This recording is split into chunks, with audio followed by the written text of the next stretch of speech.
નમસ્તે મિત્રો, કેમ છો બધા? મજામાં ને? તમારું બધાનું સ્વાગત છે મારી યુટ્યુબ ચેનલ રીતેશ ખત્રી ઓફિશિયલમાં. હું છું રીતેશ ખત્રી અને આ છે મારી YouTube channel Ritesh Khatri official. આજે આપણે આ વિડીયોમાં જોવાના છીએ ધોરણ 6 વિષય ગણિત પ્રકરણ 8 દશાંશ સંખ્યાઓનો ભાગ નંબર 2. આ ભાગ નંબર 2 ની અંદર દશાંશનો ઉપયોગ વ્યવહારિક જીવનમાં કેવી રીતે થાય તે આપણે સમજવાનું છે. અહીંયા આપણે નાણાં, વજન, લંબાઈ વગેરેના એકમોને અદલ બદલ કરતા અને દશાંશમાં રૂપાંતર કરતા શીખવાનું છે. તેના દાખલા ગણવાના છે.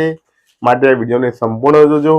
આ વિડીયો તમારે ખૂબ જ કામ લાગશે અને આની અંદરથી ઘણા બધા દાખલા શીખવાના છે. એના આધારે આપણે સ્વાધ્યાયનું સોલ્યુશન પણ કરવાનું છે અને પરીક્ષામાં સારા ગુણ પણ મેળવવાના છે. અને વિડીયો જોયા પછી વિડીયો સારો લાગે તો જરૂરથી લાઈક કરજો, તમારા મિત્રોને શેર કરજો અને તમને જે સારું લાગ્યું હોય તે મને કોમેન્ટમાં જણાવજો. અને મારી યુટ્યુબ ચેનલ રીતેશ ખત્રી ઓફિશિયલને સબસ્ક્રાઇબ જરૂર કરજો, જેથી મારા આવનારા વિડીયોના નોટિફિકેશન તમને મળી રહે અને મને પણ નવા વિડીયો બનાવવાનું પ્રોત્સાહન મળ્યું રહે. મારી આ ચેનલની અંદર ધોરણ 6, 7 અને 8ના ગણિત વિષયના તમામ પ્રકારના વિડીયો મૂકવામાં આવેલા છે અને સાથે સ્પર્ધાત્મક પરીક્ષાના જે પેપર સોલ્યુશન છે તે પણ મુકાય છે અને નવા પેપર આવશે તેના સોલ્યુશન પણ મુકાતા રહે છે. મારી આ ચેનલની અંદર રોજ સવારે 8 વાગે રોજ એક વિડીયો મૂકવામાં આવે છે, જે તમે લાઈવ જોઈ શકો છો અને તેમાં કોમેન્ટ પણ કરી શકો છો. માટે મારી યુટ્યુબ ચેનલ રીતેશ ખત્રી ઓફિશિયલને સબસ્ક્રાઇબ જરૂર કરજો. તો હવે શરૂ કરીએ આજનો આ વિડીયો છે પ્રકરણ 8 દશાંશ સંખ્યાઓનો ભાગ નંબર 2. આજનો ટોપિક છે દશાંશનો ઉપયોગ. સૌથી પહેલા જોઈએ નાણાં. તો નાણાંની વાત કરીએ, અત્યારે આપણે રૂપિયાનો ઉપયોગ થાય છે, પૈસાનો ઉપયોગ થતો નથી. પણ પહેલાના સમયમાં પૈસા વપરાતા હતા અને પૈસાની ગણતરી પણ થતી હતી. તેના આધારે પ્રકરણમાં મૂકવામાં આવે છે. પરંતુ અત્યારે જયારે આપણે ગણતરી કરવા જઈએ છીએ વ્યવહારમાં, ત્યારે કોઈ જગ્યાએ પૈસા વપરાતા નથી, એટલે આની સમજ બહુ ઓછી હોય છે. આપણે સમજી લઈએ. 1 રૂપિયો બરાબર 1 રૂપિયાના પૈસા કેટલા થાય? 1 રૂપિયા બરાબર 100 પૈસા. યાદ રાખવાનું છે મિત્રો કે 1 રૂપિયાના પૈસા થાય 100. તો 1 પૈસાના રૂપિયા કેટલા થાય? 1 રૂપિયાના પૈસા 100 થાય. તો 1 પૈસાના રૂપિયા જયારે કરવું હોય, નાનામાંથી મોટું કરવું હોય, તો 100 વડે ભાગવા પડે. 1 ભાગ્યા 100 રૂપિયા કહેવાય અને નીચે 2 શૂન્ય આવે એટલે દશાંશ ચિહ્ન મૂકવું પડે અને દશાંશ ચિહ્ન મૂકો એટલે પાછળથી આ રીતે 100 અહીંયા 1 છે તો 1 ની આગળ આપણે 2 આંકડા ને પહેલા પોઈન્ટ મૂકવો છે, તો અહીંયા 1 આંકડો થયો, કઈ નથી એટલે 0 મુકાય. એની આગળ પોઈન્ટ મુકાય એટલે કે 0.01 એવું આવે. એની આગળ કઈ નથી માટે આપણે 0 આગળ મૂકીએ છીએ એટલે કે 0.01 રૂપિયા એવું લખી શકાય. તો 1 પૈસો બરાબર 0.01 રૂપિયા. અથવા ના ખબર પડે તો આપણે શું કરવાનું છે કે જેટલા પૈસા આપે છે એને 100 વડે ભાગી દેવાના છે અને પછી દશાંશ ચિહ્ન મૂકવાનું છે. ચાલો આપણે થોડાક દાખલા જોઈએ એટલે સમજીએ કે 65 પૈસા એટલે શું થાય. તો 65 પૈસા બરાબર 65 ભાગ્યા 100 રૂપિયા. નીચે 100 આવ્યા, પાછળથી 2 આંકડાની આગળ પોઈન્ટ મૂકો, તો 1 2 આગળ પોઈન્ટ મૂકો, આગળ કઈ નથી માટે 0 મુકાય, તો 0.65 રૂપિયા એવું લખી શકાય. આ થઈ ગઈ ઉદાહરણની વાત. હવે જોઈએ થોડા દાખલા. 5 પૈસા એટલે કેટલા રૂપિયા? તો અહીંયા લખ્યું છે 5 પૈસા ના રૂપિયા કરવા હોય તો 5 ભાગ્યા 100 રૂપિયા એવું લખવું પડે. હવે નીચે 100 આવ્યા તો 2 આંકડાની પહેલા પોઈન્ટ આવે, અહીં તો 5 છે જ, આપણે એક જ આંકડો આવ્યો. બીજા માટે 0 મૂકીશું, અહીંયા પોઈન્ટ મૂકીશું ને એની આગળ કઈ નથી, આગળ કઈ ના આવે તો 0 મૂકવું પડે.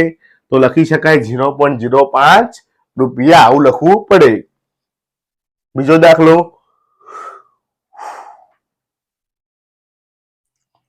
105 પૈસા એટલે કેટલા રૂપિયા થાય? અહીંયા 105 ની વાત કરી છે તો આપણે એવું લખી શકાય 105 પૈસા બરાબર 105 ભાગ્યા 100 રૂપિયા. હવે 2 આંકડા પછી પોઈન્ટ મૂકો, તો અહીંથી ખસાડો 1 અને 2 તો એમ લખાશે 1.05 રૂપિયા. અથવા આને બીજી રીતે એવું પણ કહી શકાય 1 રૂપિયો અને 5 પૈસા એવું પણ લખી શકાય. કારણ કે જુઓ અહીંયા 105 છે તો આપણે એવું લખી શકીએ 100 પૈસા વત્તા 5 પૈસા. હવે 100 પૈસાનું શું થાય 1 રૂપિયો વત્તા 5 પૈસા એમ લખવું હોય તો પણ લખી શકાય. અને ગણિતની ભાષામાં કહેવાય 1.05 રૂપિયા. હવે એના ઉદાહરણ જોઈએ. પ્રયત્ન કરો. પ્રશ્ન 1 દશાંશ સ્વરૂપે લખો 2 રૂપિયા 5 પૈસા. આ તો રૂપિયા છે જ, આને ફેરવવાના નથી. 5 પૈસાને શું લખાય 5 ભાગ્યા 100. તો 5 ભાગ્યા 100 નું શું થાય 2 વત્તા અહીંથી 2 આગળ ખસાડો કે 0.05. અને હવે સરવાળો કોનો કોનો થાય તો 2 નો અને 0 નો, કારણ કે દશાંશ ચિહ્નની આગળના આંકડાનો સરવાળો થાય, પૂર્ણાંકનો સરવાળો થાય.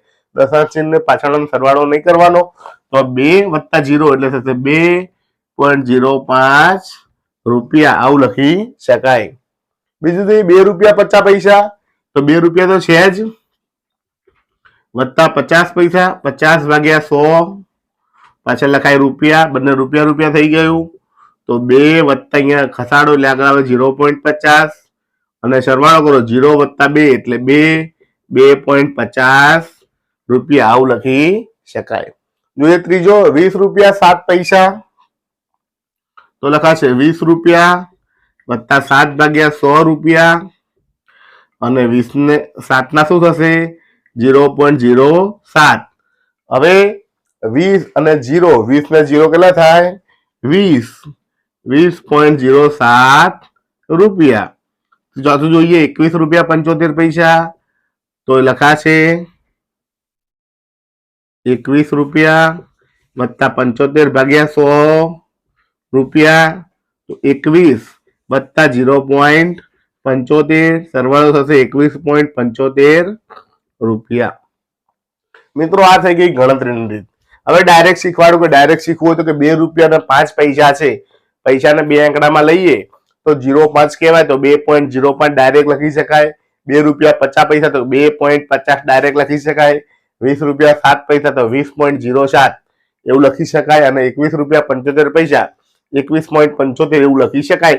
જો જેને ડાયરેક્ટ આવડતું હોય લખી શકે. આપણે ગણતરી રીતે આ રીતે પરીક્ષામાં કરવાની છે અને આ રીતે કરશો તો તમને પૂરા માર્ક મળશે. અને પરીક્ષાની અંદર આ રીતે સોલ્યુશન કરવાનું છે ને આખું લખવાનું છે ત્યારે તમને પૂરા માર્ક મળી શકશે. તો મિત્રો આ થઈ ગઈ વાત ભાગ નંબર 1 ની નાણાંની. હવે જોઈએ બીજો વિભાગ. ત્યાં સુધી જોતા રહો મારો વિડીયો. આભાર. નમસ્તે મિત્રો. હવે જોઈએ ભાગ 2 નો બીજો ભાગ એટલે કે લંબાઈ. તો લંબાઈ વિશે જાણવાનું છે આપણે. લંબાઈ અલગ અલગ રીતે માપી શકાય છે. તો લંબાઈની અંદર એકમો કયા કયા છે આપણને ખબર છે. સૌથી નાનો એકમ છે મીમી. મીમી એટલે કે મિલીમીટર. એનાથી મોટો છે સેમી, સેન્ટીમીટર. એનાથી મોટો છે મીટર અને એનાથી મોટો છે કિલોમીટર. એને કહેવાય છે કિમી. તો જે ફૂટપટ્ટીની અંદર જે 1 થી 15 આંકડા આપેલા હોય છે એ સેમીના હોય છે અને 0 ની 1 વચ્ચે નાના નાના 10 કાપ આપેલા હોય છે તે મીમી હોય છે. તો એ 10 મીમી ભેગા થાય એટલે 1 સેમી બને. એવા 1 2 3 એમ કહીને 15 સેમીનો ફૂટપટ્ટી આવે. 15 સેમી પછી વધતા કરતા કરતા 100 સેમી કરીએ ત્યારે આટલો ટુકડો બને 100 સેમીનો 1 મીટર થાય. અને એવા મીટર ભેગા કરતા કરતા જઈએ ત્યારે 1000 મીટર ભેગા થાય તો 1 કિલોમીટર બને. તો મિત્રો અહીંયા આપણે સમજવાનું છે કે 1 સેમી બરાબર 10 મીમી છે, 1 મીટર બરાબર 100 સેમી છે અને 1 કિલોમીટર બરાબર 1000 મીટર છે. તો આના આપણે એકમોનો દશાંશમાં રૂપાંતર કરતા શીખવાનું છે. સૌથી પહેલા જોઈએ મીટર અને સેમીનો પ્રયોગ. 1 મીટર બરાબર 100 સેમી તો 1 સેમી બરાબર 1/100 મીટર એવું લખી શકાય. જેમ રૂપિયા પૈસામાં કરતા હતા એ રીતે. તો નીચે 2 આંકડા છે તો 2 આંકડા પછી પોઈન્ટ આવે તો 0.01 મીટર એવું લખી શકાય. બીજું ઉદાહરણ જોઈએ 56 સેમી. તો 56 સેમીને મીટરમાં ફેરવવા 56/100 લખી શકાય. 2 આંકડા પછી પોઈન્ટ તો કે 0.56 મીટર. તો 156 સેમી એટલે કેટલા મીટર થાય તો અહીં આપણે એવું લખી શકીએ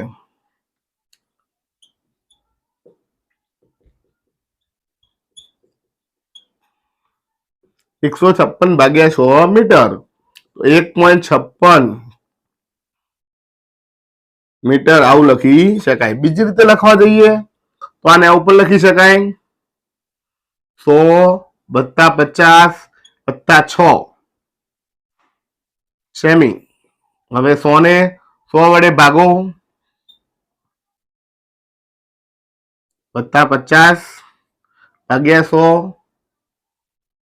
વત્તા 6 ભાગ્યા 100, અને 100 ભાગ્યા 100 ઉડી જાય એટલે 1 મીટર, વત્તા 2 આંકડા પછી પોઈન્ટ 0.50 મીટર વત્તા 0.06 મીટર આવું લખી શકાય.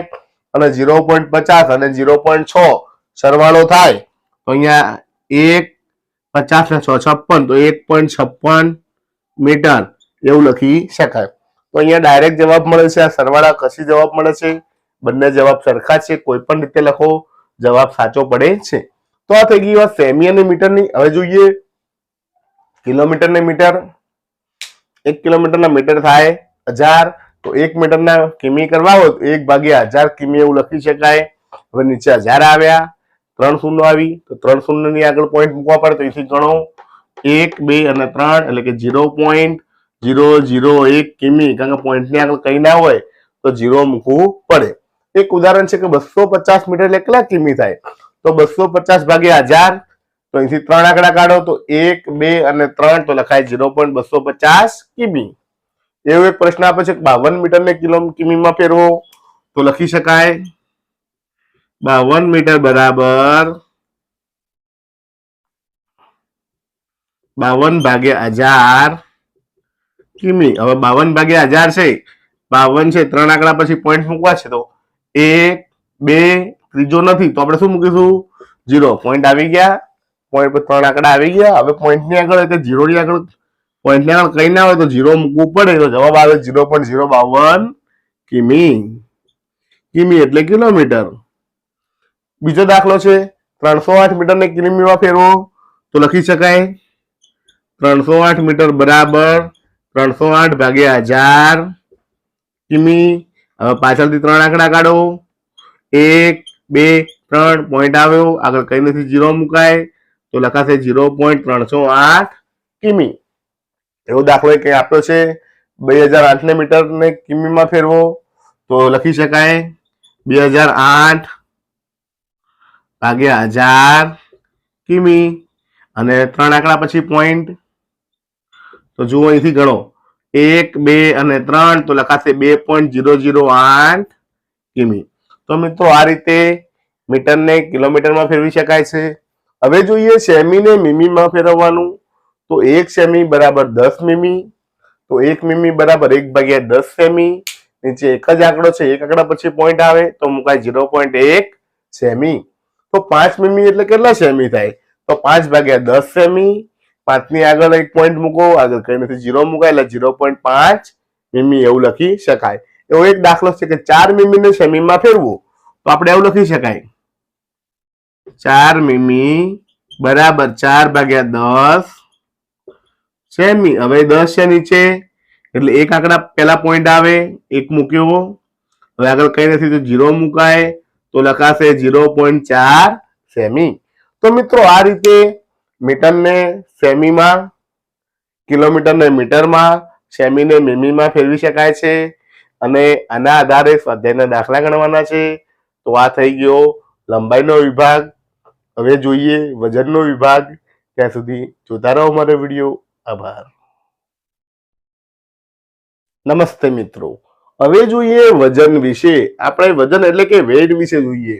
તો અહીંયા વાત કરી છે કે નંદુએ 500 ગ્રામ બટાટા, 250 ગ્રામ શિમલા મરચા, 700 ગ્રામ ડુંગળી, 500 ગ્રામ ટામેટા, 100 ગ્રામ આદુ અને 300 ગ્રામ મૂળા ખરીદ્યા. તો થેલીમાં શાકભાજીનું વજન કેટલું હશે? તો આપણે શું કરીએ, શા માટે અલગ અલગ આપ્યું છે, આપણે એનો સરવાળો કરી નાખીએ. તો સરવાળો કરીને ચાલો મેળવીએ કેટલું વજન છે. તો અહીંયા લખીએ 500 ગ્રામ શું છે, તો છે બટાકા વત્તા 250 ગ્રામ શિમલા મરચા વત્તા 700 ગ્રામ ડુંગળી વત્તા 500 ગ્રામ ટામેટા વત્તા 100 ગ્રામ આદુ વત્તા 300 ગ્રામ મૂળા. કુલ સરવાળો કરીએ તો સરવાળો થાય 0 ના 0, 5 ના 5. અહીંયા સરવાળો થશે 2 ને 5 7, 7 ને 7 14, 14 ને 5 19, 19 ને 20 અને 23. તો શું થયું? 2350 ગ્રામ કુલ શાકભાજી થઈ. હવે 2350 ગ્રામ આવું બોલીએ તો એના કિગ્રા કેટલા થાય? તો એના માટે જોઈએ 1 કિલોગ્રામ બરાબર 1000 ગ્રામ થાય. કેટલા ગ્રામ થાય? 1000 ગ્રામ. યાદ રાખવાનું છે, કિલોગ્રામ ને ટૂંકમાં કિગ્રા કહેવાય. 1 કિગ્રા બરાબર 1000 ગ્રામ. તો 1 ગ્રામ બરાબર 1 ભાગ્યા 1000 કિગ્રા. અને નીચે 3 શૂન્ય આવ્યા તો 3 આંકડા પછી પોઈન્ટ 1, 2 અને 3 તો લખાય 0.01 કિગ્રા. હવે આ જે દાખલો છે કે 2350 ગ્રામ એટલે કેટલા કિગ્રા થાય? તો આને આપણે બે રીતે વિભાજન કરીએ કે 2000 એ તો છે જ 2000 ગ્રામ વત્તા 350 ગ્રામ. તો 2000 ગ્રામ ને કિગ્રામાં ફેરવીએ તો નીચે 1000 આવી જાય. અહીંયા પણ નીચે 1000 આવી જાય. હવે શું થાય? તો જો આ શૂન્ય ઉડી જાય 2 એકા 2 તો શું થયું? 2 કિગ્રા વત્તા અહીંયા 3 આંકડા પછી પોઈન્ટ 1, 2 અને 3 તો લખાશે જુઓ આ રીતે 1, 2 અને 3. પોઈન્ટ ને આગળ કઈ નથી, 0 મુકાય, 0 કિગ્રા. હવે શું થાય? તો સરવાળો થાય 2 કિગ્રા અને 0. પોઈન્ટ પછીના પોઈન્ટ પહેલાના જે એકમ કહેવાય, પૂર્ણાંક કહેવાય, એટલે કે 2 અને 0 થાય 2.350 કિગ્રા એવું લખી શકાય. આ થઈ ગઈ વાત એની. આને આપણે ડાયરેક્ટ લખવું છે તો કેવી રીતે લખી શકાય? તો ડાયરેક્ટ આવી રીતે લખી શકાય 2350 ભાગ્યા 1000 કિગ્રા. હવે અહીંથી પોઈન્ટ ખસાડો તો જો અહીંથી 3 આંકડા પછી પોઈન્ટ મૂકવાના છે તો 1, 2 અને 3 તો આટલે આવે. તો ડાયરેક્ટ આવું લખી શકાય 2.350 કિગ્રા. તો ડાયરેક્ટ જવાબ મેળવી શકાય છે, ગણતરી કરીને પણ મેળવી શકાય છે. માત્ર ગ્રામને કિલોગ્રામમાં ફેરવવાના હોય તો ડાયરેક્ટ જવાબ લખી શકાય, અને દાખલો પૂછવાનો હોય તો આખો ગણતરી કરી પછી લખવો પડે. તો મિત્રો આ થઈ ગઈ વજનની વાત. આ રીતે કિલોગ્રામને ગ્રામમાં ફેરવી શકાય છે. અને આ ભાગ નંબર 2 અહીં પૂર્ણ થાય છે. નમસ્તે મિત્રો. તો આજે આપણે વિડીયોમાં જોયું ધોરણ 6 વિષય ગણિત પ્રકરણ 8 દશાંશ સંખ્યાઓનો ભાગ નંબર 2 જોયો. ભાગ નંબર 2 ની અંદર આપણે દશાંશના ઉપયોગ વિશે ભણ્યા. તેમાં સૌથી પહેલા નાણાં વિશે જોયું. તેમાં રૂપિયા પૈસા એટલે કે પૈસાને રૂપિયામાં ફેરવતા જોયા. પછી આપણે ભણ્યા લંબાઈ વિશે. તેમાં સેમીને મીટરમાં, મીટરને કિલોમીટરમાં અને સેમીને મીમીમાં ફેરવતા શીખ્યા. અને છેલ્લે વજન વિશે જોયું. ગ્રામનો સરવાળો કર્યો અને ગ્રામને કિલોગ્રામમાં ફેરવતા શીખ્યા. તો તમને મારો આ વિડીયો ગમ્યો હોય, કંઈક સારું લાગ્યું હોય તો મારા વિડીયોને જરૂરથી લાઈક કરજો, તમારા મિત્રોને શેર કરજો અને મારી યુટ્યુબ ચેનલ રિતેશ ખત્રી ઓફિશિયલને સબસ્ક્રાઈબ જરૂર કરજો, જેથી મારા આવનારા નવા વિડીયોના નોટિફિકેશન, સ્વાધ્યાય 8.2 નું સોલ્યુશન એ પણ તમને સરળતાથી મળી જાય અને બીજા નવા વિડીયોના નોટિફિકેશન પણ તમને મળતા રહે. અને મને પણ તમારા લાઈક અને સબસ્ક્રાઈબથી નવા વિડીયો બનાવવાનું પ્રોત્સાહન મળતું રહે. તો વિડીયો જોવા માટે આપ સૌનો આભાર. જય હિન્દ, જય ભારત.